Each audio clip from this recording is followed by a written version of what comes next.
राधा कृष्ण भगवान की। ये अनमोल रत्न भगवान ने मनुष्य शरीर हमको दिया है,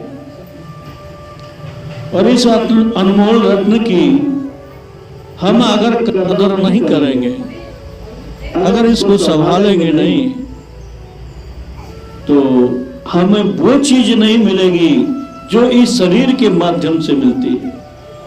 अब इस शरीर से क्या मिलती है? एक तो स्वर्ग इस शरीर से मिलता है, नरक भी इसी शरीर से मिलता है, और मोक्ष भी इसी शरीर से मिलता है। तीनों चीज जब इस शरीर से मिलती है तो कितना महत्वपूर्ण है।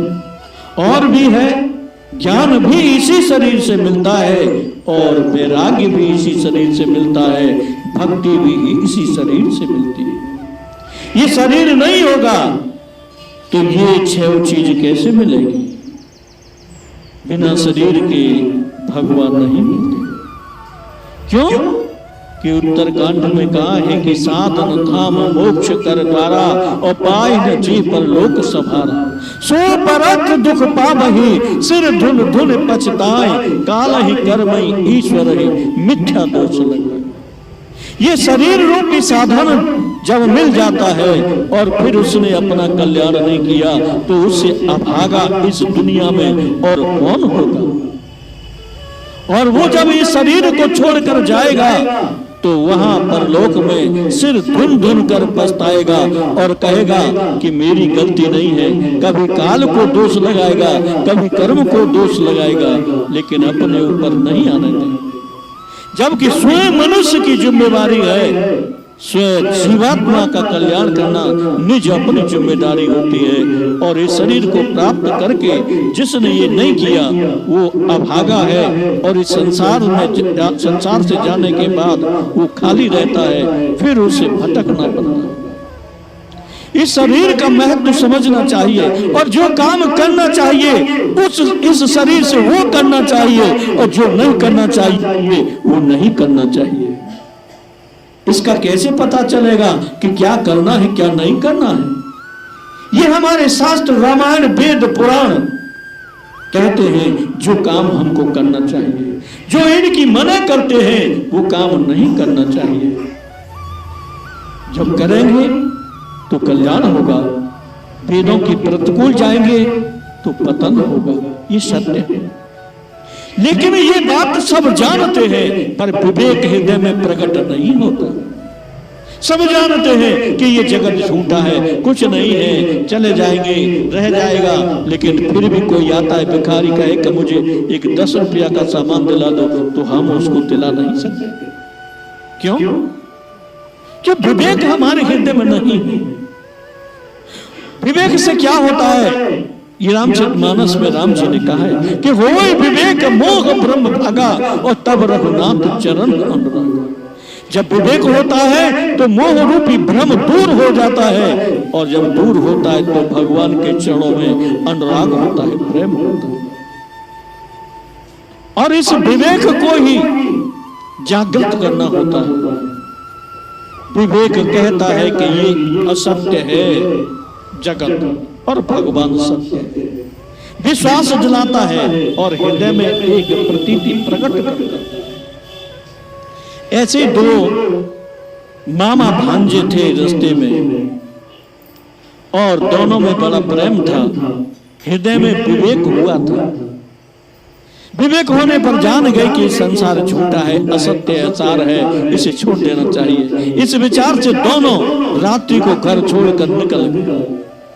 कहां के थे? दक्षिण भारत में कावेरी नदी के तट पर पहुंचे। वहां उन्होंने एक विशाल रंगनाथ जी की मूर्ति देखी। वहां के लोगों से पूछा कि ये मूर्ति किसने स्थापित की है? लेकिन मंदिर नहीं बना है, खुले में पड़ी है, धूप पड़ती है। वर्षा होती है, सर्दी होती है, तो भगवान को ये सर्दी लगती होगी, वर्षा लगती होगी, धूप लगती होगी, ये अनुचित किया है, इसका मंदिर क्यों नहीं बनवाया लोगों ने? ये विचार दोनों के हृदय में चलता है। गए थे भजन करने के लिए, लेकिन हृदय में एक बात जागृत हो गई कि भगवान की मूर्ति खाली खुले में पड़ी है, इसके लिए हमको मंदिर बनवाना चाहिए, और ये मंदिर बन जाएगा तो हमारा भजन पूरा हो जाएगा और हमारा कल्याण हो जाएगा। ये बात सत्य है। भगवान का कार्य करने से निश्चित रूप से कल्याण होता है। नाम जपते रहो और भगवान का कार्य करते रहो। अगर ये काम करोगे तो पूरा नहीं पड़ेगा, काम दोनों करने पड़ेगा। तो इस विचार से वो अब धन की इच्छा में भागने लगे इधर उधर, पूरे भारत में घूमे कि किसी तरह से इतना धन मिले कि इसका भव्य मंदिर बनाया जाए। धन कहीं मिलता नहीं, बड़े परेशान हुए। एक दिन शाम के वक्त एक गली से निकल रहे थे, वहां शराबियों का मंदिर था, बड़ा विशाल सुंदर मंदिर था। और वहां कुछ देर ठहरे तो उनको पता चली कि यहाँ मंदिर में पारसनाथ की मूर्ति पारस पत्थर की है, और ये सबसे बड़ा धन है यहाँ। अगर ये धन हमारे हाथ लग जाए तो हम श्री रंगनाथ जी की मूर्ति जहां खुले में है वह मंदिर बनवा देंगे। अब ऐसे सहज भाव से तो वो पारस हाथ लगेगा नहीं। दोनों के वैष्णव भेष थे, वैष्णव भेष से और शराबियों सेवड़ों के महंत के पास चले गए। कहा कि हमको दीक्षा लेनी है, एक युक्ति बनाई। वहां दीक्षा ली, कान फुकवाए, मंत्र लिया और वहां सेवा करने लगे। मन में भाव यही था कि इस पारस पत्थर को किसी तरह से यहां से निकालना है, और इसके बदले में जो पैसा होगा उससे हम मंदिर बनवाएंगे।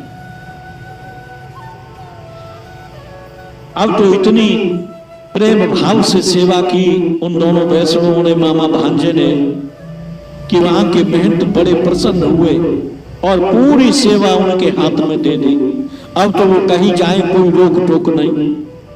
लेकिन जहां पारसनाथ की मूर्ति थी, जो पारस पत्थर की थी, वो उसमें प्रवेश करने के लिए कोई स्थान नहीं था। उनकी सेवा मात्र एक गौख से हाथ डाल करके ही सेवा की जाती थी और उसी में से दर्शन किया जाता। अंदर प्रवेश के लिए कोई मार्ग नहीं था। अब इस बात से वो बड़े चिंतित हुए कि कैसे इस मूर्ति को यहां से निकाला जाए। जो लग जाता है कोई न कोई उसको तरीका मिल ही जाता है। उन्हें तरीका मिला, एक राजमिस्त्री से बातचीत हुई और वो वहां का मर्म जानता था। उसने कहा कि यहाँ होकर के तो मार्ग नहीं है, ऊपर छत से मार्ग है। जो इसके ऊपर कलश है, उस कलश में ऐसा सिस्टम है कि उसको घुमा देंगे तो वो हट जाएगा और मार्ग मिल जाएगा। शाम को भोजन प्रसादी की और रात्रि में सब लोग इधर उधर गए और उन्हें कहा नींद आती है। आज का प्रोग्राम बन गया, ऊपर छत पर चढ़े, एक रस्सा साथ ले गए और उस कलश के गुंबद को घुमाया, मार्ग हो गया। अब उसमें मामा नीचे उतर गया रस्सी के सहारे। मूर्ति को निकाल करके उस रस्सी में बांध दी, गठरी में बांध दी, और भी सामान था वो भी गठरी में बांध दिया। ऊपर उसके भांजे ने खींच लिया, फिर रस्सा डाल दिया मामा को निकलने के लिए। जो ही रस्सा नीचे डाला, मामा ऊपर चढ़ने लगा। आधा शरीर उस द्वार से निकल गया, लेकिन प्रसन्नता इतनी कि शरीर फूल गया और वो फंस गया। अब न शरीर ऊपर निकले न नीचे निकले। बड़ी समस्या खड़ी हो गई, कैसे ले जाए। दोनों भक्त हैं, एक दूसरे को छोड़ भी नहीं सकते। बहुत कोशिश की निकालने की, बहुत खींचा, परंतु प्रसन्नता के कारण कि अब हम मंदिर बनवाएंगे भगवान का, फंस गया सब, निकलने से नहीं निकले। तब उसके मामा ने कहा कि भांजे, समय अधिक हो रहा है, लोग आ जाएंगे तो हमें अपनी चिंता नहीं, हमको भले मार दे, हमारा वध कर दे, पर हमारी चिंता है कि वेश न वेश से हम यहाँ आए थे, हमारा वेश न वेश निंदित होगा, बदनाम होगा, वो हमें नहीं करना है। भांजे ने पूछा तो मामा क्या किया जाए?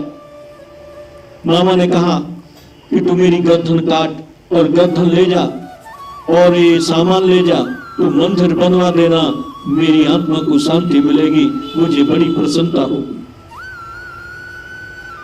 उस भांजे ने बड़ी कठोरता के साथ साधन के द्वारा उसका गला काटा और उस गले को और उस प्रतिमा को जो पारस पत्थर की थी लेके चला गया।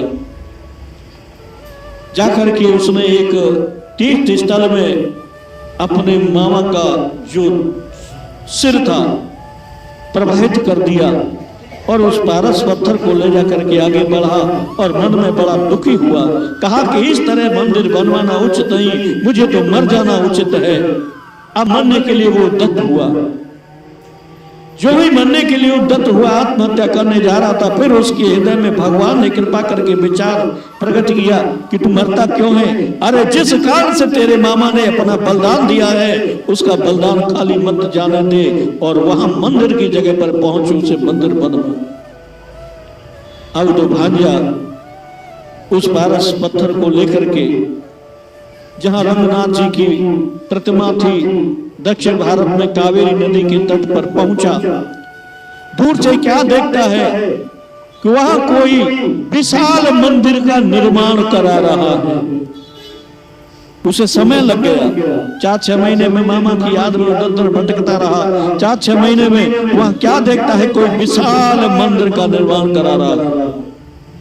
अब उसे बड़ा दुख हुआ कि हमने विलंब कर दिया और मामा का हमारे का बलिदान व्यर्थ गया, अब ये मंदिर तो कोई दूसरा बनवा रहा। लेकिन जब वो नजदीक जाके पहुंचा तो क्या देखता है कि उसका मामा ही उस मंदिर का निर्माण करा रहा था। भांजा मामा को देखकर इतना प्रसन्न हुआ, मामा भी भांजे को देखकर इतना प्रसन्न हुआ। दोनों भागकर गले मिले, आपस में चर्चा हुई। सारी घटना मामा ने अपने भांजे को कही कि जब तू लेके चला गया तो भगवान रंगनाथ जी प्रकट हुए, मेरा शरीर यूं की त्यों कर दिया और मुझे वहां से निकाल कर यहाँ तक छोड़ गए और सारी व्यवस्था उन्होंने मुझे दी है। अब धन की हमारे पास कोई कमी नहीं आएगी, हम भगवान का कार्य करेंगे। बोलो सच्चिदानंद भगवान की। हम करते क्या है कि जो काम नहीं करना चाहिए उस काम में लगे रहते हैं कि हमारा ये हो जाए, हमारा वो हो जाए, वही दलदल में अज्ञानता में फंसे जा रहे हैं। जो कार्य करना है अपने मुक्ति के लिए, अपने कल्याण के लिए, उसमें विचार नहीं, क्योंकि इतना अज्ञान, इतनी महामाया, इतना मोह व्याप्त हो गया है कि अपने निज जंजाल से फुर्सत नहीं मिलती। बड़े बड़े साधु शब्द ज्ञान का उपदेश करते हैं, रामायण गीता भागवत उपदेश करते हैं कि संभल जाना चाहिए और अपने इस शरीर को भगवत कार्य में लगाकर पुण्य लाभ प्राप्त कर लेना चाहिए और अपना कल्याण कर लेना चाहिए। बोलो सच्चिदानंद भगवान की। झंडा भरर भरर पराए, हनुमान वीर जो